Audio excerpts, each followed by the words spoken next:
maior feira de tecnologia agrícola e negócios do Norte e Nordeste do Brasil está chegando. Vem aí a 18ª edição da Bahia Farm Show. Venha conhecer as inovações, tendências, oportunidades e soluções para a cadeia produtiva do agronegócio mundial na feira que mais cresce no Brasil. De 11 a 15 de junho em Luiz Eduardo Magalhães, Bahia. Bahia Farm Show 2024. Agro, herança do Brasil. Oferecimento: AIBA.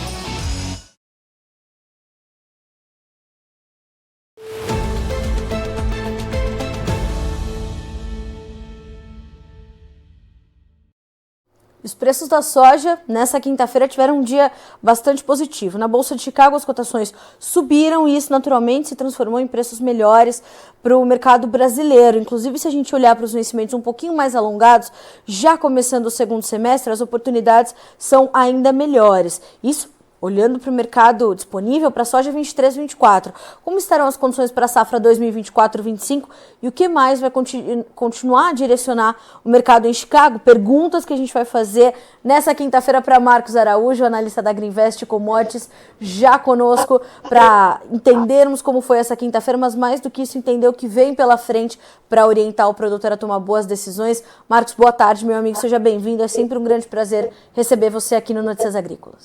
Oi, Carla, boa tarde a todos, prazer falar com vocês novamente. Tivemos aí ontem e hoje uma agenda cheia do ponto de vista do agronegócio, né? Ontem nós tivemos os dados do USDA, sem grandes novidades, tanto para a produção americana quanto a nível da produção mundial, e hoje também nós tivemos aí, Carla, os dados da Conab pela manhã. Para você ter uma noção, falando de soja, nesses últimos 2 meses, cara, no mês de maio, a Conab trouxe uma revisão da área de soja no Brasil aumentando em 500 mil hectares. Sabia disso, cara? Pois é. E agora, nesse relatório de junho, veio praticamente um aumento de mais 200 mil hectares. Portanto, a Conab aí fazendo um trabalho de revisão de área de soja no Brasil.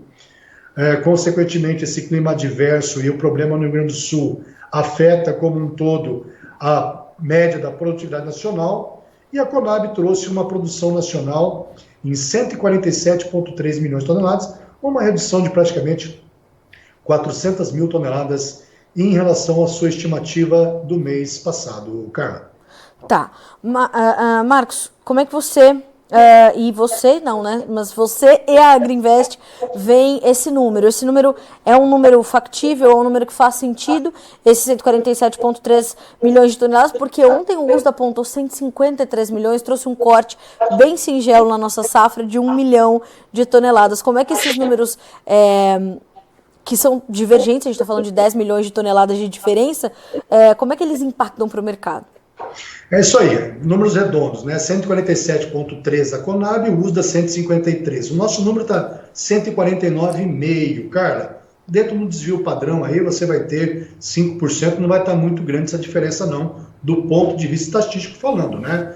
Agora, seguinte, cara, nós temos nesse momento no Brasil, essa safra de soja no Brasil, quando você pega os números de exportação de soja do Brasil e o ritmo da margem da indústria processadora, combinado também com o farelo, você tem aí no Brasil algumas questões que a gente pode ter, Carla, um estoque inicial bem maior do que a Conab estima, em função dessa revisão diária que vem ocorrendo, consequentemente essa maior área que já nós tínhamos já nesses anos anteriores, nós devemos ter um estoque maior de passagem, tanto é que isso deve ocorrer, essa revisão de estoques para a soja, e eu diria também para o milho, porque essa área de soja que nós temos no Brasil revisado para cima, principalmente essa expansão da soja para o centro-oeste e Mato Piba, boa parte dessa soja vira milho safrinha, virou-se milho safrinha, foi plantado com a cultura de inverno. E aí nós devemos ter um estoque maior de passagem, o que justifica toda essa oferta que nós temos aí de milho no mercado físico brasileiro, e os preços não sobem como deveria subir quando você olha apenas os números oficiais até então, que seriam estoques mais baixos, né? Exatamente. Quando a gente olha para esse cenário, para esses estoques, é possível entender, portanto, que trajetória os preços, os indicadores vêm fazendo. Agora, Marcos, apesar disso, essa quinta-feira não foi uma quinta-feira positiva só para as cotações em Chicago, mas você me trazer aqui alguns indicadores de preços no mercado brasileiro, base Porto, que são indicadores importantes e que exigem, nesse momento, a atenção do produtor, principalmente aquele que tem volumes um pouco mais substanciais ainda para comercializar, né? Exatamente, cara, olha só. Nós tivemos hoje, nesses últimos dias aí com essa alta do dólar, incentivou muito, trouxe muito o produtor para comercializar o grão no mercado físico, tá? Nós tivemos bons volumes de venda de soja e até mesmo do milho safrinha. Acompanhando algumas trades no Arco Norte, por exemplo, muitas trades estavam virando o seu programa para exportação do milho, saindo da soja, porém, semana passada para cá houve uma nova rodada de venda dos produtores rurais, pelo menos 5 novos navios de soja que não estavam na programação, estão sendo exportados agora por Itaqui e Barcarena, lá pelo Arco Norte, desse ritmo de venda do produtor. Quando o programa do Arco Norte sai de soja e os terminais entram para o milho, isso também é um fator de preocupação para os produtores daquela região, que tem esse canal de escoamento, porque você perde muita liquidez também, né? Aí você acaba, às vezes, forçando essa soja sair por outros portos, né? Aratu, por exemplo, Salvador, ou para o sudeste do Brasil, o que acaba encarecendo a logística e aí um preço menor para o produtor. Hoje, em Paranaguá, Carla, a soja spot estava girando ao redor de R$ 143. Em São Francisco do Sul, uma soja para pagamento final de julho foi negociada a R$ 144. Se nós fizermos o preço de paridade de exportação, tá? Uma soja para agosto, aqui no Brasil, nós temos um preço da soja para agosto, cara, base Porto, sobre rodas, a R$ 144,30. Para setembro desse ano, R$ 146,70. E para março do ano que vem, 2025, R$ 136,80 a saca de soja para o ano que vem. Marcos, a gente não está falando de números ruins, a gente está falando de bons números, de indicadores importantes. Como é que isso se transfere em margens para o produtor no interior do país, se a gente olhar ali para as principais regiões produtoras? Cara, excelente pergunta. Olha só, depende da região, tá? Você tem tradicionalmente os produtores do Centro-Oeste, normalmente eles se antecipam já na compra dos insumos para a safra que vem. Então, estamos em junho, algumas regiões do Brasil, Mato Grosso, Lucas do Rio Verde, começa a plantar já soja a partir do dia 15 de setembro. Então, o pessoal aí está trabalhando bastante, terminando de colher o milho safrinha, né? Alguns produtores já estão começando, e aí, logo mais já, esse adubo aí para julho, agosto, tem que estar chegando na fazenda esses insumos para o pessoal deixar tudo certo para plantar já no dia 15 de setembro. Então, cara, para o ano que vem, nas nossas estimativas aqui da Agriinvest, tá? Nós temos aqui uma fazenda virtual que a gente vai acompanhando a redução do custo de produção. Nos nossos números para o ano que vem, nós temos uma redução no custo total de produção de uma lavoura de soja em 16,7%. A redução do custo dos insumos para a safra do ano que vem foi na ordem de 24,6%. Trocando em miúdos, cara, pegando uma referência, um sojicultor do Médio Norte do Mato Grosso, fazendo essa conta para o ano que vem, Chicago março a 11,70, um prêmio no Porto de menos 25, um dólar futuro de 5,53, menos R$ 480 de frete, Sorriso Porto, uma estimativa para o ano que vem, nós estaríamos falando de uma soja fazenda ex-works em Sorriso a R$ 108,31. Para um sojicultor com alta tecnologia, nesse custo que a gente citou para vocês, ele teria, o dono da terra, uma margem bruta de R$ 2.710 por hectare. A margem bruta. Tá. Uma margem operacional de 38,5%. E se ele fizer o conceito do Matsunaga, COI, COT, CT, ele tem uma margem líquida de R$ 2.300 e um lucro de R$ 1.441 quando você desconta para o labor de depreciação e o custo de oportunidade que nós chamamos de remuneração dos fatores. Marcos, essa margem, essa renda, e a gente está falando de 38,5%, ela estava no radar da Agrinvest, ela estava no seu radar diante de toda aquela preocupação que se dava com a oferta, a pressão que se deu mais agressiva para os preços da soja nos últimos meses. Havia essa possibilidade, estava no horizonte essa possibilidade de melhora de margem, como eu posso registrar aqui nesse detalhamento da sua fala? Sim, cara, a gente vem alertando nossos clientes, chamando a atenção para a margem do ano que vem, porque um dos problemas que a gente observa, tá? Não somos dono da verdade aqui, muitas vezes o produtor, ele fica cuidando o preço de venda. Poxa, Marcos, eu tenho uma soja agora a R$120, você está me falando para vender para o ano que vem R$10 abaixo? Poxa, eu não vou vender, sempre a gente espera que o preço futuro, se hoje está 120, eu deveria estar vendendo para o ano que vem R$10 acima, não abaixo. Eu deveria estar vendendo por 130. Mas aí se o produtor rural ele fica só olhando esse preço de venda, Carla, e ele deixa de avaliar a sua margem de lucro, muitas vezes ele perde uma grande oportunidade. Então, preço de venda é uma consequência do seu custo de produção e da sua produtividade, do teu lucro. Nós gostamos muito de trabalhar na nossa metodologia, avaliando dentro dos 4 pilares, custo de produção, produtividade, aí eu vejo o meu lucro, aí eu vou tomar a decisão do preço de venda. Então, nesse preço de venda de 108, 110 para o ano que vem, Sorriso, você tem uma margem, né, o dono da terra aí, de R$ 2.700 por hectare. Se você voltar na safra 22, 23, essa margem era de R$ 1.300 por hectare. Você teve uma forte redução do custo de produção. E isso é benéfico para o sojicultor brasileiro. Marcos, desculpe, quando foi essa margem de 1.300 que passou para 2.700? Na safra 22 e 23. Nossa, então ele tem um passado bastante recente para fazer uma comparação importante. Exatamente. Nesse ano que o Mato Grosso sofreu com o El Niño, no caso médio norte do Mato Grosso, teve uma frustração de safra, a margem bruta do produtor do Mato Grosso, na safra 22 e 23 era 1.300, caiu para R$400 e para o ano que vem ela volta para 2.700. Do limão à limonada, Carla. É verdade. Agora, Marcos, como é que os produtores estão encarando esses números, essa formação, essa construção das margens? Eles estão aproveitando e fazendo as suas travas, garantindo pelo menos ali os seus custos de produção para garantir essas margens? Infelizmente não. Muita gente comprou o ticket do cinema e só está assistindo o mercado. Não está tomando atitude de hedge, não está tomando atitude de gestão de risco. Você tem várias regiões do Brasil aí que os produtores estão com 4%, 10% só comercializado. Isso é muito perigoso para o ano que vem, Carla. Marcos... Principalmente se o dólar voltar também, Carla. Nós temos essa bagunça política no Brasil, tá ok?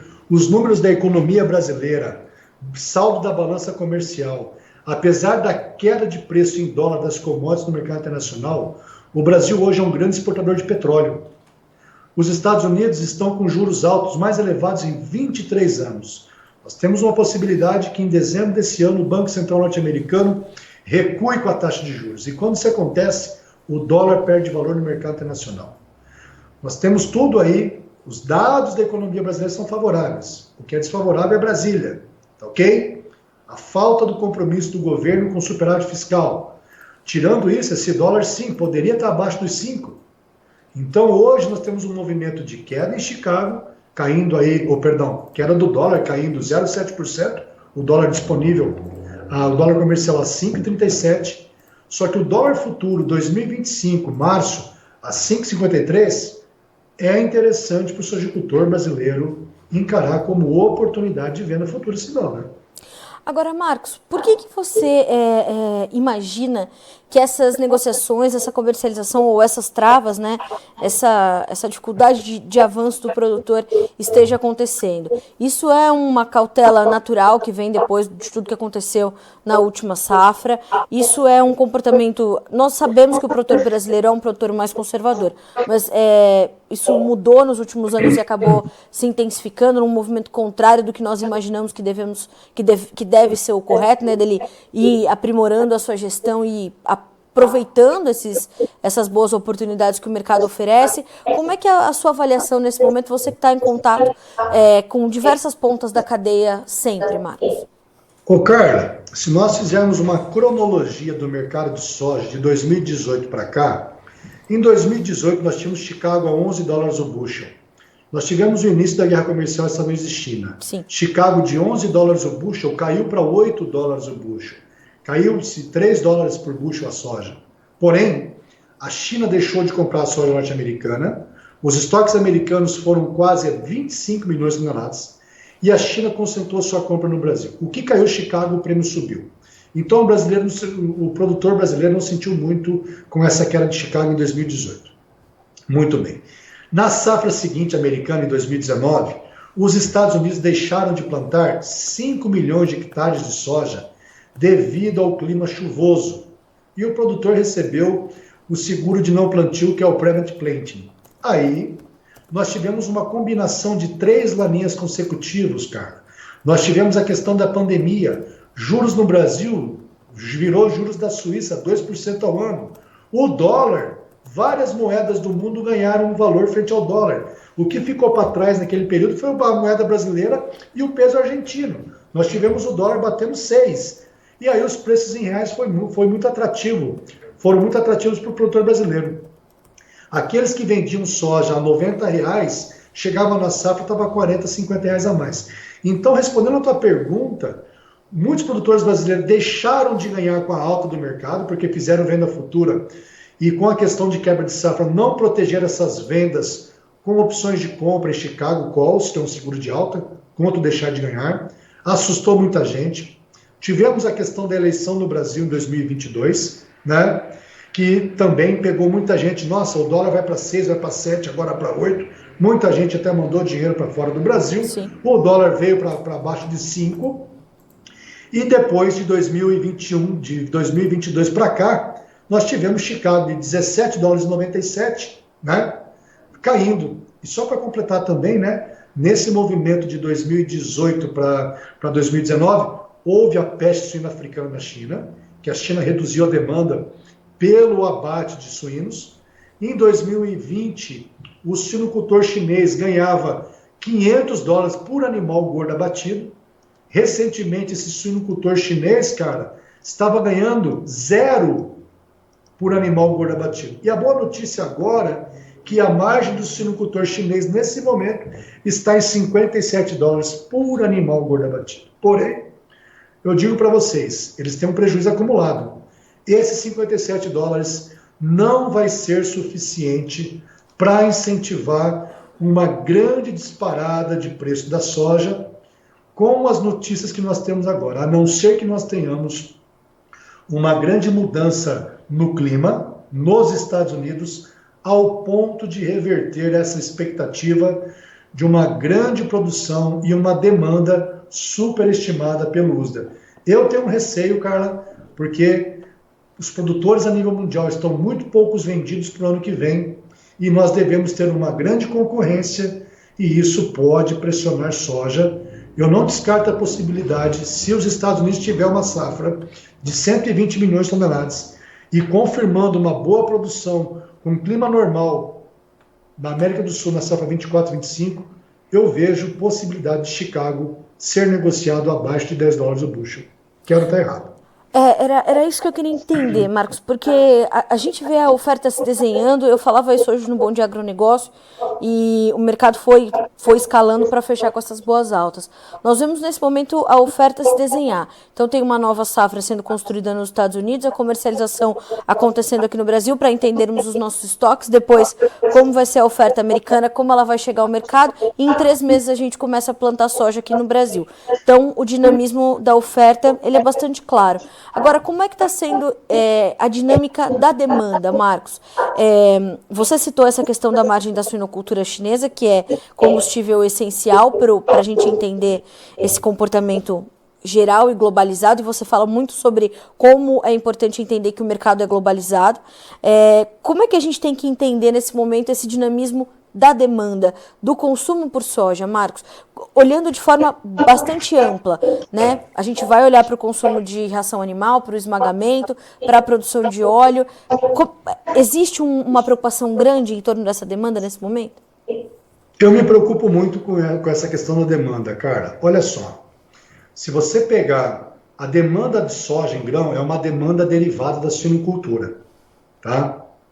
Portanto, se você pega os dados de consumo de suínos na China em 2023 são os mesmos consumos de 2013, cara, de 10 anos atrás.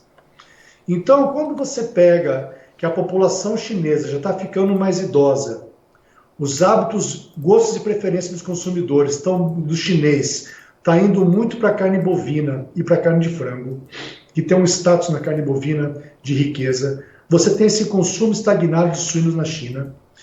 Então, a China é o maior importador mundial. O USA está estimando que a China importe 105, 109 milhões de toneladas de soja na temporada 24-25. É um número muito otimista.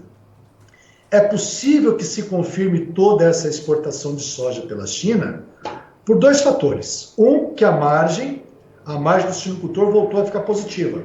Legal. Dois, que é o principal, que a expectativa que com a Argentina entrando em cena, processando mais soja, a Argentina é o maior exportador mundial de farelo e óleo.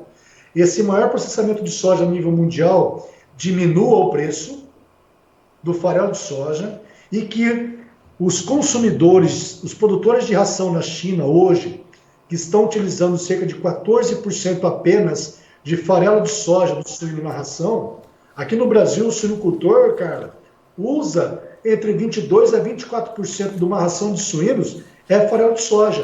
Certo. Na China esse percentual está em torno de 14%.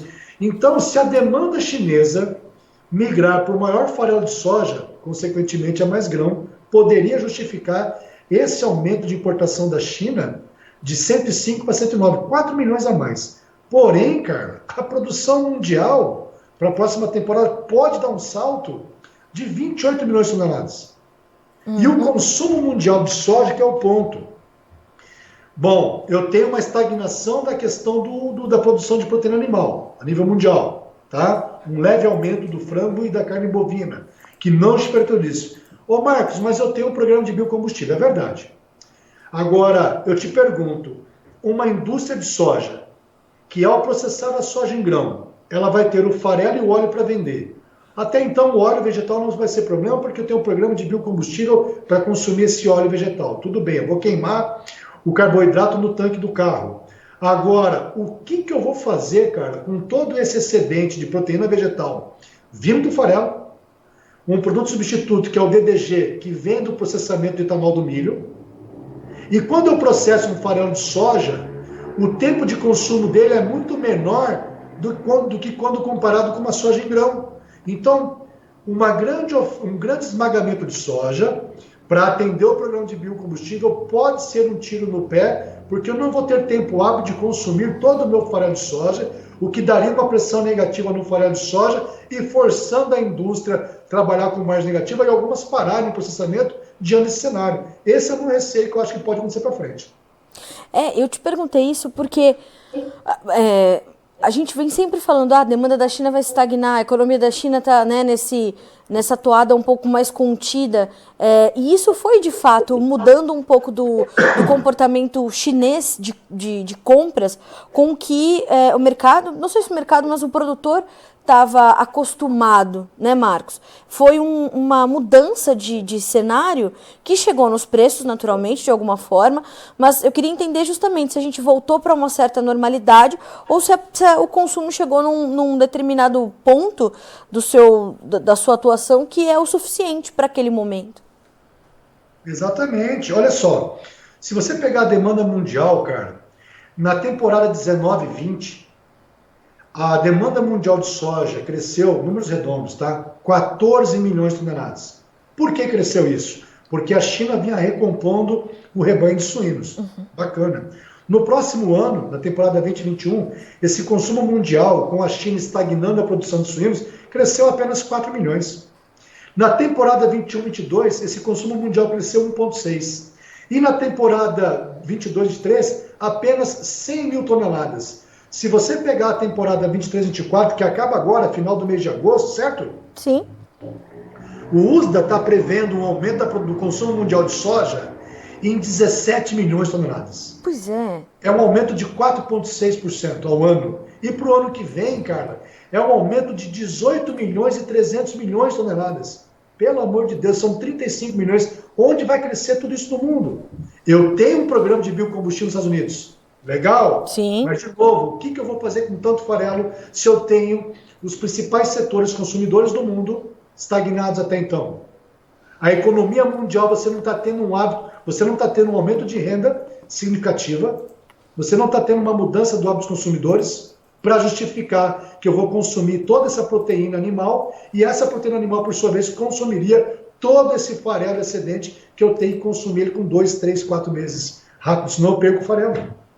E numa indústria de soja, a grosso modo, 60% da receita da indústria vem com farelo de soja e 40% com óleo. Então, se o preço do farelo cai, é como uma bomba no colo dela, ela vai ter prejuízo rapidamente. E aí, você trabalha no vermelho por um período só. Depois você fecha.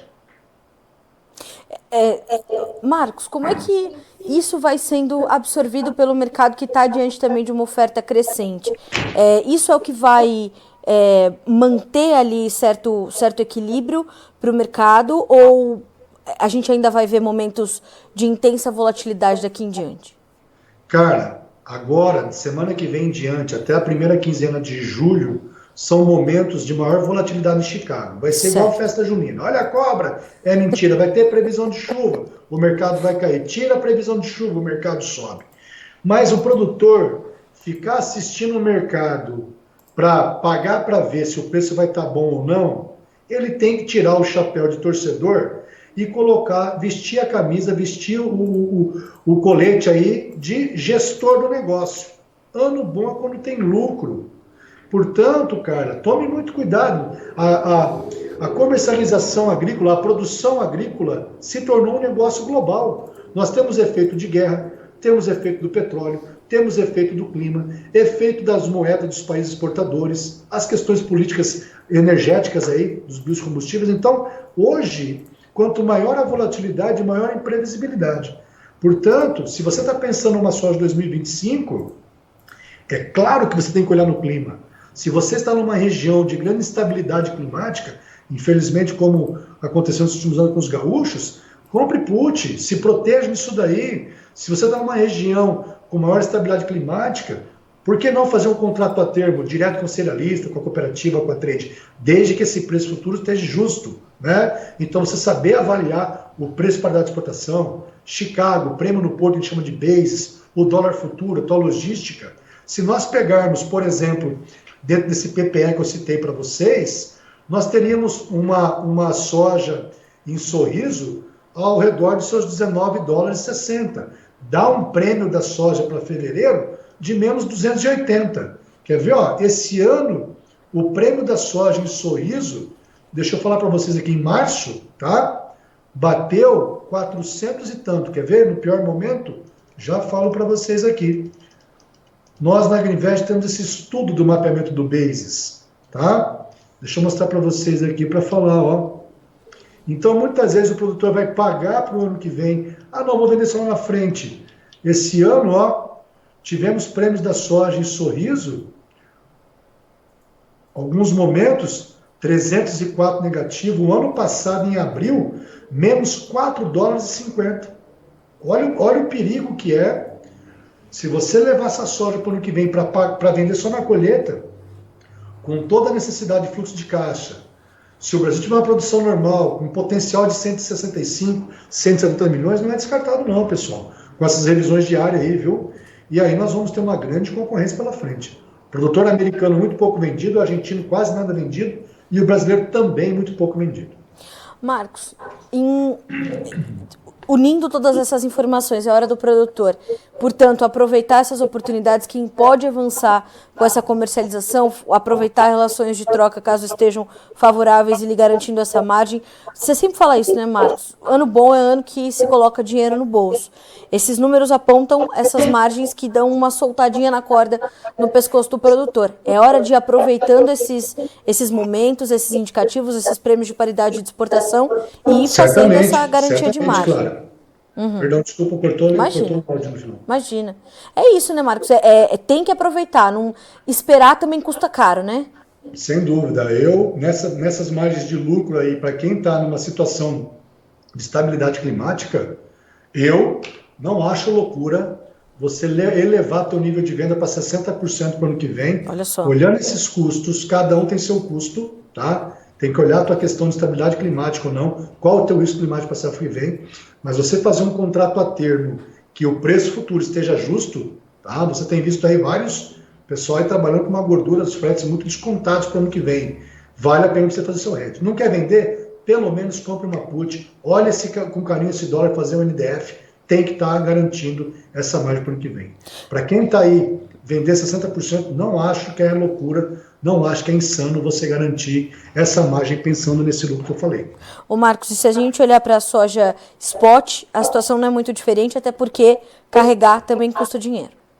Certamente, olha só, você pega, hoje, cara, saiu um navio de soja pela manhã, embarque julho, 10 centavos em relação ao fechamento de ontem. Os prêmios no Brasil caíram 10 centavos, tá? Recentemente, agora, o milho safrinho, com todo esse movimento do dólar, os prêmios do milho caíram 13 centavos agora para agosto, setembro, exportação no Brasil. Tá. Então, você manter uma soja armazenada, você deixa de ganhar juros, custo de armazenagem quebra técnica, tá ok? E muito importante, cara, para você ter uma noção, um produtor de Guarapuava, aqui do Paraná, com alta tecnologia, os alemães ali, que colhem muito bem, obrigado, um produtor de Guarapuava, para o ano que vem, ele empata com Chicago maio a 6,40 o bushel. Isso já dá para pelo menos ficar em alerta, né, Marcos?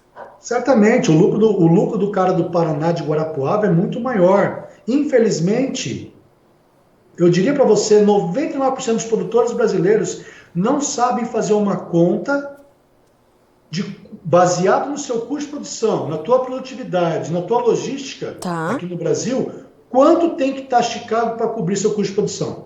Muitos produtores ficam chorando nas pitangas. Carla, eu não vou vender para o ano que vem porque Chicago está caindo 10 centavos de dólar por hoje, eu não vou vender. Aí eu pergunto, quanto tem que estar Chicago para cobrir seu custo? Infelizmente, a grande maioria não sabe.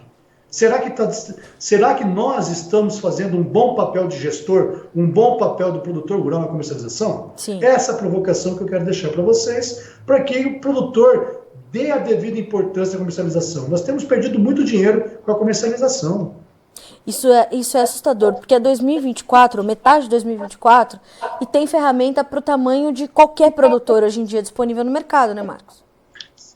Pegar, por exemplo, você tem um contrato de soja, espelho de Chicago, contrato financeiro, são 450 sacas, 27 toneladas. Já o contrato padrão de Chicago são 5 mil bushels, 2.268 sacas, 136 toneladas. Então, a depender, você tem que organizar a tua bancabilidade. Com dinheiro você ganha dinheiro. Quanto de dinheiro você reserva no teu fluxo de capital aí para você trabalhar a comercialização? Gastar com put, gastar com ajuste diário se você estiver vendendo contrato futuro, de Chicago, do dólar, ou milho na B3.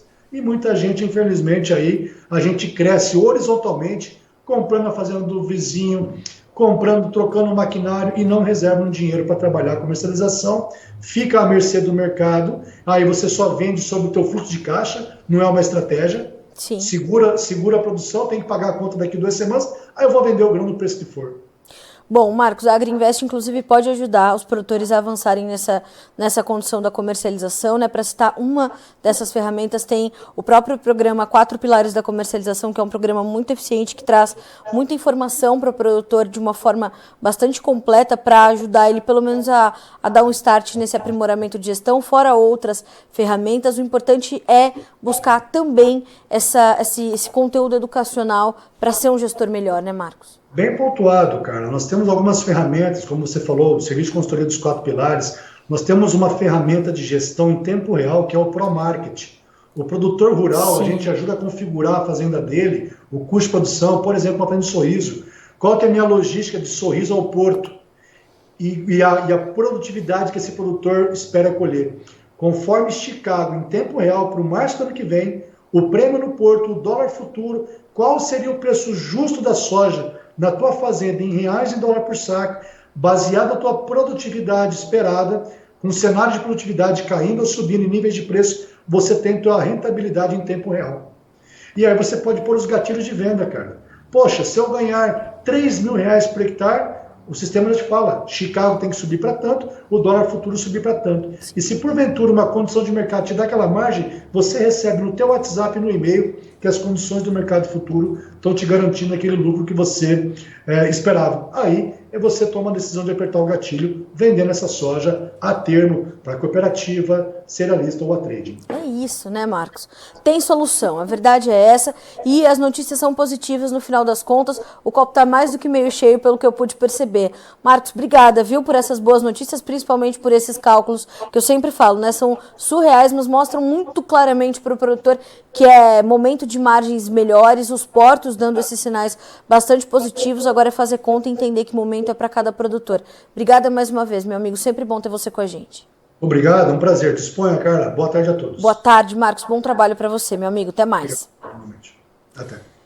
Senhoras e senhores, Marcos Araújo, analista da Agriinvest Commodities, dispensa comentários, né? Os cálculos do Marcos já falam por si. Esses preços nos portos, todos eles acima de R$140 por saca. E aí a gente está falando de 144, 146, 148. A gente está falando de preços muito positivos para o segundo semestre, soja disponível. Quando a gente olha para a soja 24, 25, nós estamos também falando de boas referências, R$ 138,60. Então, quer dizer, é momento de fazer as contas e entender que, essa oportunidade pode passar. 2, carregar a soja para vender depois, principalmente no caso da soja disponível, custa. Se vai carregar a soja disponível, a 23, 24, que você já colheu e está esperando para vender, tem custo, quebra técnica, tem tudo isso, desconto e por aí vai. Então é olhar as oportunidades que o mercado oferece e saber participar delas. É fazer a sua boa gestão. Chicago fecha em alta e atenção a esse momento de intensa especulação climática que acontece a partir da semana que vem, como também pontuou Marcos Araújo, e que ajudou a puxar as cotações na Bolsa de Chicago nesta quinta-feira. Vamos ver como ficaram os preços, números na tela para você acompanhar. Julho, $11,89 por bushel, 12 pontos mais 25 de alta. Agosto, $11,78 com 11 pontos e meio de avanço. Setembro, $11,57, 14 pontos e meio de alta. Novembro, $11,60, 13 pontos de ganho. Vamos checar também os preços do milho. Milho também fecha em campo positivo, julho $4,58, setembro $4,63, dezembro $4,76, março $4,86, altas de 4,25 a 7,25 nos contratos mais negociados. E para fechar, os preços do trigo agora. O trigo fecha praticamente estável, o julho $6,20, subindo 3 pontos, o setembro $6,37, 1 ponto mais 75 de alta, o dezembro $6,60 subindo, meio ponto, o março fecha com 1 ponto de queda, $6,77 por bushel. Nós agradecemos a sua companhia até aqui e vamos concluindo a nossa programação ao vivo, mas amanhã estamos de volta e a partir das 8 horas da manhã eu estou te esperando no Bom Dia Agronegócio. Bom restinho de quinta-feira para você, até amanhã. Notícias agrícolas, informação agro-relevante e conectada.